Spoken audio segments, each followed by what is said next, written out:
Good morning. Well, good morning. It's great to be back in Tampa. I've got Kevin Guthrie, Division of Emergency Management Executive Director, with me. We also have the Attorney General, Ashley Moody.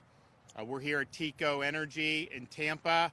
They're staging a lot of linemen for the upcoming storm, and we continue to have thousands of linemen pouring into the state. They're being amassed, and then obviously once the storm passes, they will go and work on power restoration. It is anticipated that there is going to be power outages, so folks have an opportunity to plan for that now. You still have time to make the preparations and put your plan in place today, but that time is running out. This storm, I think, as you know, is basically in the area of Cuba and the Yucatan Peninsula. It's moving past that, and then it's going to have pretty much a clear runway in the Gulf of Mexico. We, of course, began preparing over the weekend. On Monday, I signed an executive order. We now have 61 of Florida's 67 counties that are in a state of emergency, and it's been able to help surge resources and help with preparations there. We did get a partial approval of our pre-landfall emergency declaration from FEMA, but we didn't get approved for what we think we need to get approved for, so we're going to go back and try to get a more robust approval there. We are going to have a significant impact from this storm. It's a tropical storm now. It is going to become a hurricane.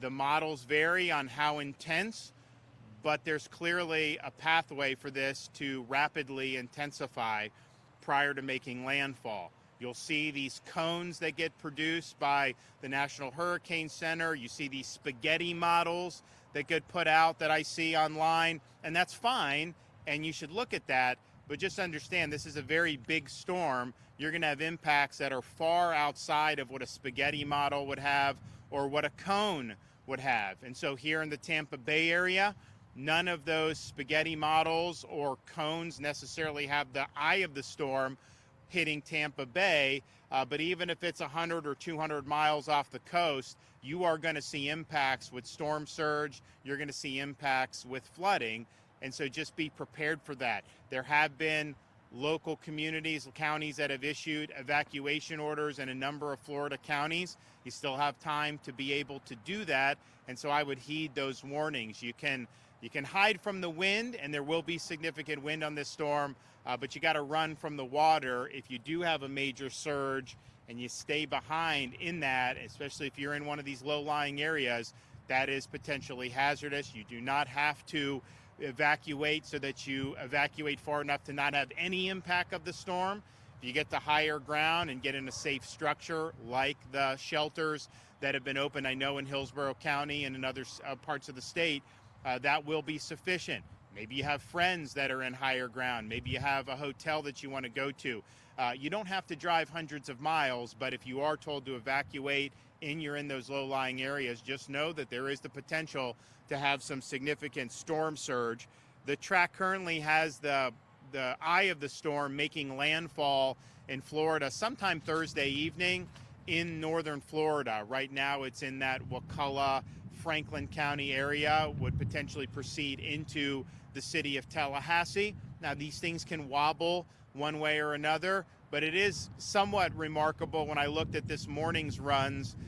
Most of those models are pretty much in agreement about the path of this storm. Doesn't mean that they're 100% right, but normally you'll have kind of an average of them, but you'll have some that may be further east, some that may be further west. Most of them are pretty close together now, so we do anticipate direct impact somewhere in the northern part of Florida, most likely in the Tallahassee region, but it could also toggle east and end up closer to the heart of the Big Bend, where we saw with Debbie and where we saw with Hurricane Idalia. But again, you're going to have impacts of this storm inland in the state of Florida, really all across the Florida peninsula. And even though southeast Florida was not in our 61 counties, the coastal southeast part of Florida, they are probably going to end up with tropical storm force winds as well. So it's a big, big storm, has the potential to have a lot of impacts.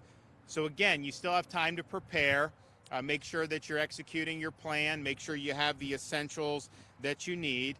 We're proud to be here at TECO. I know that Floridians have come to really appreciate seeing those trucks coming into the state with the linemen prior to hurricanes, and they love the fact that the storm passes and you have immediately people going out to try to get the power back on as quickly as possible. That's not the way it works in every state in this country, mind you. I think people have seen recent examples where that hasn't been the case at all. So it's great to have that. I know TECO's proactive. I know our other companies. I've been speaking with the major companies. I've been speaking with the electrical co-ops, the municipal cooperatives, you name it. They're all hands on deck. And that may not have been true years in the past, but now they're doing this. We have mutual aid from the state that Kevin Guthrie coordinates. And again, we want to get people back on their feet very quickly. Having said that, you will likely lose power. Many people will lose power depending on where you are in the state. So just be prepared for that. Understand that that's something that could happen and have a plan in place so you're able to weather that power outage however long it is. And we've been fortunate. If you look at some of our most recent storms, you've had significant outages in terms of the number of customers, but the length in which they were out has been historically low in terms of comparison to other storms in other states. So we want to keep doing that. The state's committed to helping marshal resources, but just be prepared for losing power. You also need to know your evacuation zone. If you're told to evacuate, know what zone you're in so that you can get to safety. If you have an issue or a question about whether where you live is currently under an evacuation order, you can go to floridadisaster.org/evacuation orders, and that will list all the counties that have issued those orders. And so I know that you've seen evacuations in some of the barrier islands up the west coast of Florida. Some of the counties like Wakulla and Franklin have done broader evacuation orders. All of that will be on the website. And again, you don't have to get in your car and drive 350 miles away. You can evacuate safely to higher ground. There's shelters, there's hotels, friends' houses, family. All that is fine. And especially in Florida, the structures that would be used for sheltering are going to be hurricane proof. Low-lying areas, of course, can increase a community's flood risk. You can learn if the dwelling's at risk by visiting FEMA's map service at msc.fema.gov. If you have questions about shelters, you can go to floridadisaster.org/shelters so that you can see what is available in your area. Now, every county in Florida is required to have, maybe not everyone is pet friendly. I don't know, maybe they are, but you will absolutely have one, at least one, that is pet friendly. And please don't leave your pets behind, especially if you're in one of the areas that's more low lying where you can have significant damage. You don't want to leave a dog behind, not knowing when you're going to be able to get back and be able to be there. So please bring your pets. When we're under a state of emergency, the hotels allow pets to go in to the hotels, even some hotels that are not normally pet friendly. So make sure you're taking care of your pets. Kevin and his team at my direction have marshaled a significant number of resources. They are filling requests from the counties for supplies on everything from vehicles to tarps to generators, as well as additional personnel. As I mentioned, we have thousands of additional linemen pouring into the state. I think we got up to 18,000 yesterday. That number will continue to increase throughout today. We also have Starlink internet that can be deployed as needed for areas that have internet knocked out. And we have, as I mentioned yesterday at the briefing, flood protection devices that can go and protect a number of things, but particularly a utility substation. We did do that during Debbie. It was effective. We have 150,000 linear feet of flood protection devices that are in the process of being deployed. But local communities that want that, ask Kevin, ask the Florida Division of Emergency Management. We want to be helpful with that. Army Corps has some of those as well, but we know we have them and we want to be helpful. We also have Florida National Guard standing by with our soldiers. Florida Department of Transportation has lifted weight restrictions and is allowing bypass of way stations for emergency response vehicles. including utility vehicles that are staging for rapid response. Kevin has activated our fuel contracts, so we've got many tankers of fuel in addition to the norm coming in. You know, people have been waiting in line for some of the gas. I know up in Tallahassee, we saw that yesterday. I don't think any of the stations ran out that we know, but we've been working to make sure that all those are topped off. So that'll continue to go, and we're going to continue to monitor and respond to the storm with all of our different state agencies. After yesterday afternoon, there are 12 healthcare facilities ranging from hospitals to nursing homes that are reporting that they are evacuating, and you may see more healthcare facilities make that call in the ensuing hours. But obviously today is kind of the time where you would need to do that. So we want to make sure that everybody is safe. Just listen to the information. We try to provide information, and then folks can make the decisions that's best for them and their family. I don't believe in trying to scare everybody and trying to just say the only thing that could happen is worst case. We've said there's a range of possibilities for this storm. Some models have it as a Category 1, some as a Category 4. There is a runway for this to rapidly intensify. That's just a fact. You're going to have impacts far beyond the eye of the storm. That's just a fact. So we've been, I think, very thorough about putting out the information as we have it. There is still uncertainty about the intensity of it. It does have the potential to be a major hurricane, and even above what Idalia was, which was close to a Category 4 last year. It was a strong Category 3. This does have the potential to exceed that. Again, not guaranteed to, but it has the potential to. So make sure you're making the best decisions for yourself and your family. We stand by to be able to respond as soon as the storm hits. I know people are going to be happy to see the linemen that are going to be out there working.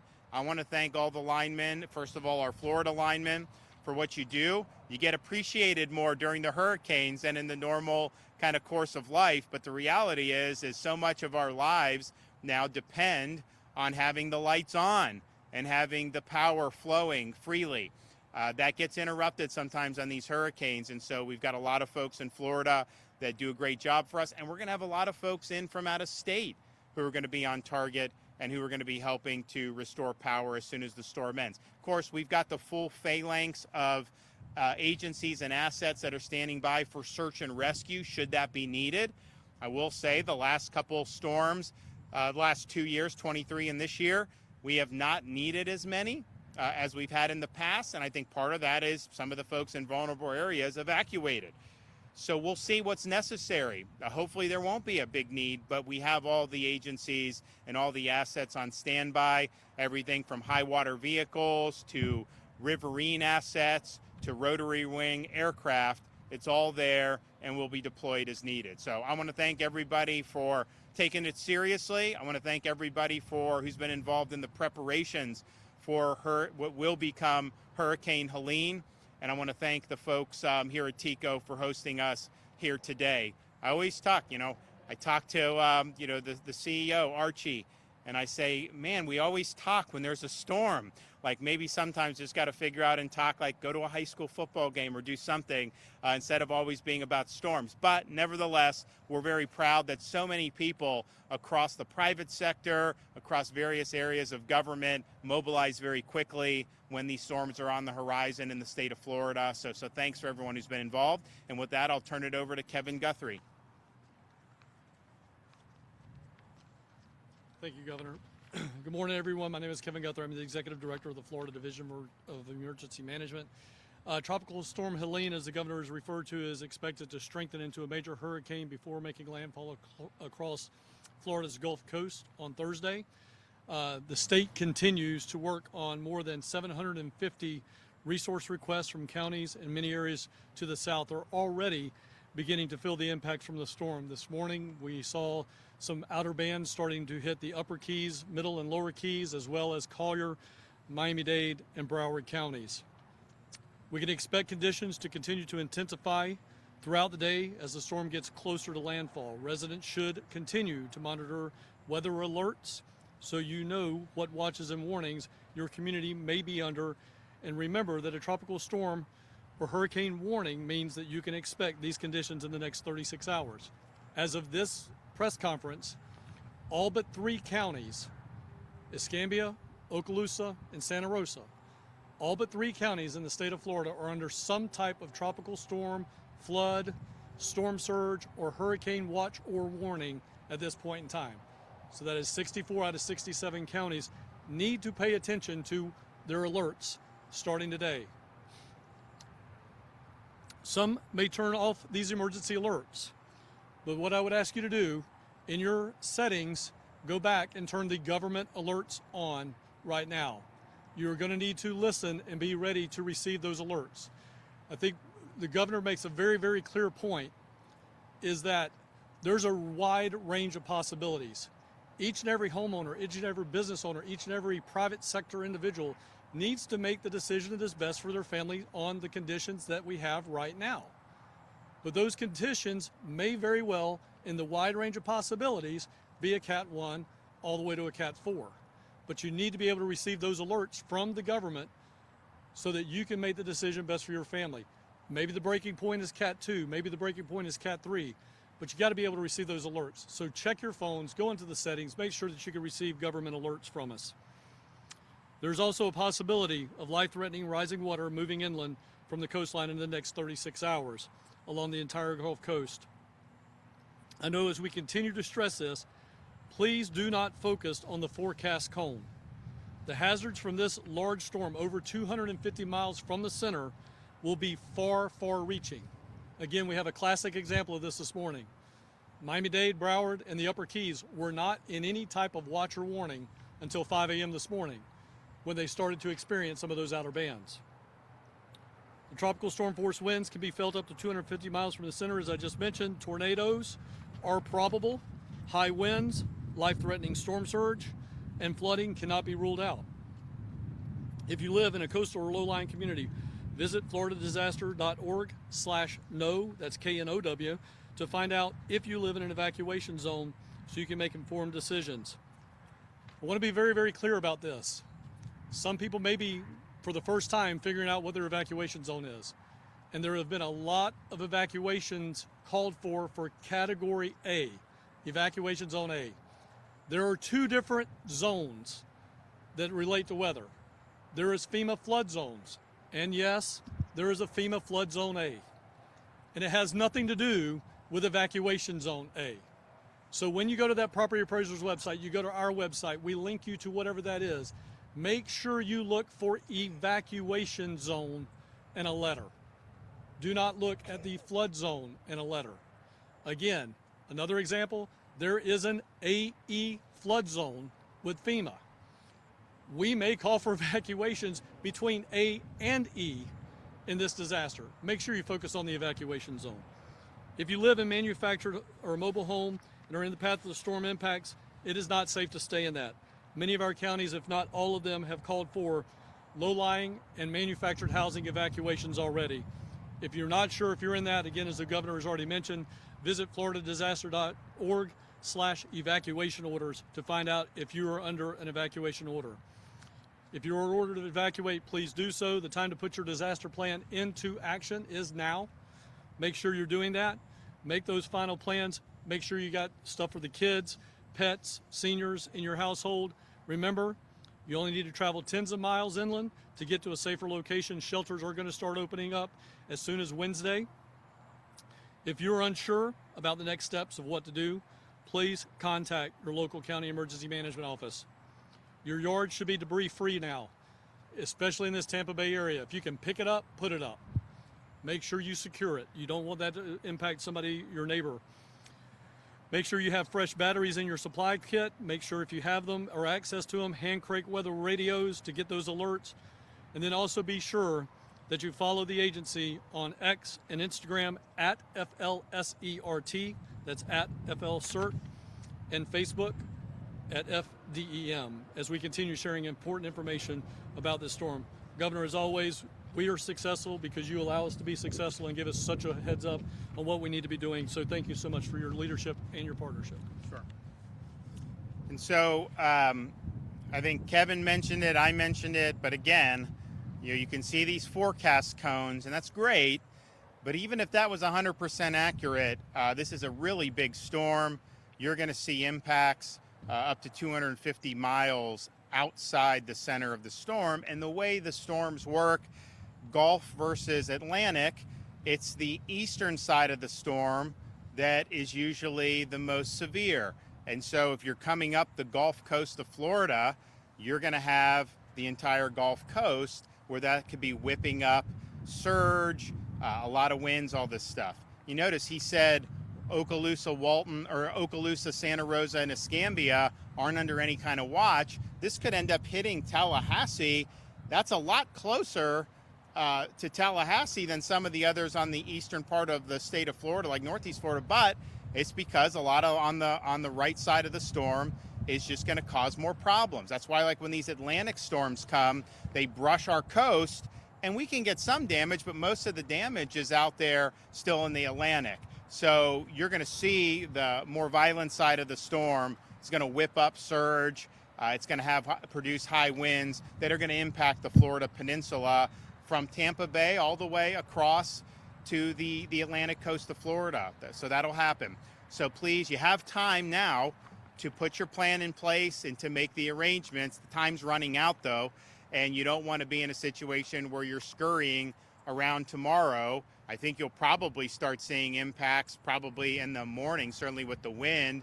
I know the storm is likely to be probably about the north. It'll have gone far enough north that it'd probably be about equal to Tampa Bay sometime late morning, early afternoon tomorrow, and then hitting probably tomorrow night. And even that can change depending on how this thing goes. I think it's anticipated to move quicker than some of the more recent storms, and there's pluses or minuses to that. But the reality is today is the day to finalize your preparations and to put your plan in place. So please do so. Take this seriously and make sure that you're looking out for yourself and your family. With that, I'm happy to take some questions.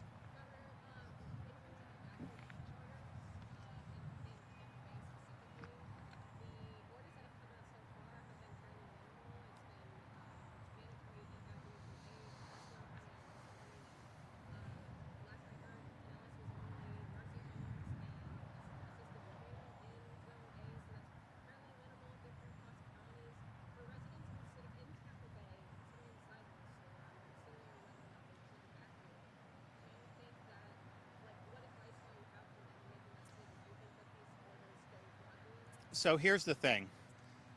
You can, if there's a evacuation for Zone A and you're in Zone B and you look around and historically you think you could be invulnerable, there's nothing preventing you from going to a shelter. There's nothing preventing you from going to a family member's house, a friend's house, hotel, whatever you need to do to where you're on higher ground and you're running away from the water. Now we obviously, when we do hurricane response, this is a bottom-up thing. The local counties are responsible for making the call on evac orders, partially because they're there. They have the information. They can communicate with the residents, but then also they're responsible for carrying out any orders into effect. For example, sometimes they'll close access to barrier islands. Well, the state, we don't have personnel to do that, so that will be done locally. So they're all doing that, and I think that you have probably by the end of today, where any orders would probably need to be done to be effective. But again, just because your emergency management says that you may not need to, if you feel that you would be safer doing that, you're always free to do that. You can come back as soon as the storm ends. And so you use your judgment depending on where you are, depending on the history. People have seen, look, this is not the first rodeo for the state of Florida when it comes to hurricanes. It's not the first rodeo for storm surge on the Gulf Coast of Florida. We know some of those areas, particularly in Tampa Bay, are very vulnerable. You have flooding on just run-of-the-mill weather that can happen. And so I think that the local folks get that, and I think they'll be able to make the appropriate calls. But if you don't think that they're making the right call in terms of not having it broad enough, that does not prevent you from taking whatever action that you may deem necessary. I mean, I think if you're looking at this storm, the eye of the storm is going to be probably, what would you say, Kevin, 150, 200 miles off this coast, 100 miles at least? Yeah, 100, 150 miles will be the eye of the storm. So that impact direct, it's going to be out in the Gulf. But the field is so big with the winds, and it's going to churn up a lot of surge that you're likely to see something significant, particularly in the barrier islands and those low-lying areas. And so we always say you can hide from the wind, especially with Florida structures that have been built in modern times, but you run from the water, because if that water really does come crashing in, it's not a lot you can do about it at that point. Just again, given the size of the storm, are they anticipating greater outages than we've seen in recent years farther inland in places like Hillsborough? I don't think you know. I think you prepare to have major outages. I know they've put a lot of resources on the table. We've got folks across the country that are coming in, and we want to make sure that those folks are on target and are able to do their job when the storm passes. If you think about Idalia, which was last year, it was almost a Cat 4, was a major hurricane. You had, I think, the fastest restoration that we've had, but then Ian was millions of people out, and you had people in Ian literally that Thursday, I guess it hit on a Wednesday, like that Wednesday night, trucks were coming in from Miami across Alligator Alley to go to Southwest Florida. So folks are on standby, they're ready to go, and they will go as soon as it's safe to do so. They're going to do. We also have FDOT that's assisting with cut and toss operations. Sometimes you can fix a power outage, but you got to have access to be able to get to where you can do it. If there's a lot of debris on the ground and the roads are not cleared, then it's harder. So FDOT is involved in doing that. We would like to have more support from the federal government just in terms of our pre-landfall declaration. They've approved for direct federal, but we think it should be broader from what we requested. And so hopefully that'll get rectified today. This storm is coming after we've already seen a ton of rain, had a lot of rain events, the ground's very saturated. How is that sort of influencing conversations and decisions when it comes to deploying these resources like our utility? Well, first, that's part of the reason why you have 61 counties under a state of emergency. Because if you look at some of the areas far east of here, you're looking at even potentially significant saturation because of what they've already had. And so there's definitely pockets of the state that are very saturated. Even if you have 8 to 10 inches of rainfall, some hurricanes can dump a lot more than that. But even if you do that, that's building off a lot of rainfall. So that went into the calculation about why we're doing state of emergency. Yes, we have resources in North Florida, kind of in the Tallahassee area. We've got it in the Tampa area, and then we have it on the east coast of Florida as well, because I think you do have the potential to see a lot of water rise, just given what we've seen in recent weeks and months with the amount of rain that we've gotten. There were still some aspects of it that we needed. What are those? Kevin, you want to address kind of our step forward with that? Yeah, so the question was in reference to the FEMA request. What is it we're still looking for? Right now, the FEMA request has been limited to direct federal assistance in some counties related to just Cat B, which is emergency protective measures, and then there's even a smaller window for Cat B measures as it relates to evacuations and sheltering. I think what's important here is we're going to see anywhere, as the governor's mentioned, a Cat 1 to Cat 4 storm. Rapid intensification. All you got to do is look at history. When things get into the Gulf, we have rapid intensification, usually 2-3 numbers ahead of what it was predicted to be. And we know that in North Florida, and we know that people in D.C. are not from Florida, we have a lot of tree canopy. You just look around this property, there's tree canopy everywhere. That's going to lead to debris problems. And unfortunately, we do have some counties. I was talking to someone this morning about a fiscally constrained rural county on our Gulf Coast that's having to make decisions today because they've been hit by 2 storms. And they're saying, look, we can't afford to put the police officer out there on overtime directing traffic because we're not guaranteed that we're going to get reimbursed for that security mission or that traffic mission. So, these are things that where we live, down rubber meets the road, counties are making decisions based on what's in that declaration. The governor and I submitted, I prepared it, the governor reviewed it and submitted it, the request for declaration, which included categories A and B, all things that happen in those two silos: debris removal and all emergency protective measures. We think that's the best way forward. That's our ask of FEMA, and it would certainly help local cities and counties make better decisions, especially when they're fiscally constrained and living after they've already had 2 disasters hit them. The other thing to just keep in mind, because we're here at TECO, obviously there's a big effort in Florida, traditionally, at least certainly over the last 5 or 6 years, to be very forward leaning on power restoration, and that's good. There will be power outages, and some people will use generators to be able to keep the lights on in their residence, and that's fine, but just make sure you're using that generator appropriately.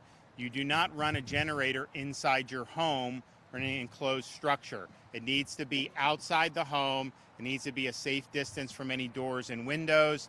We have not had, I don't think, generator deaths in the more recent storms. I know in the past we've had. And so I think the message has gotten out. But even since Idalia, we've had people that are new to Florida, may never have been through one of these things. So just use the generator appropriately. Do not run the generator in your house. The other thing is once you have the storm effects to start to be felt, you really got to have your preparations done. You do not want to be on the road when you have major wind and rain that is happening. We typically will see some fatalities every year for people that are out and about past time when it would be safe to do. So you have time today to prepare, you have time to do what you need to do, but as we get into tomorrow, you're going to start seeing effects of this, and the effects can get worse very quickly, especially if you're far from home. So just prepare for that, and don't put yourself in a situation where you get stuck or you have, God forbid, an accident because of the hazardous conditions. So we put your safety first. Make sure that you know that there's risks involved with this. We're going to be back in the Emergency Operations Center today. We're going to fly back to Tallahassee.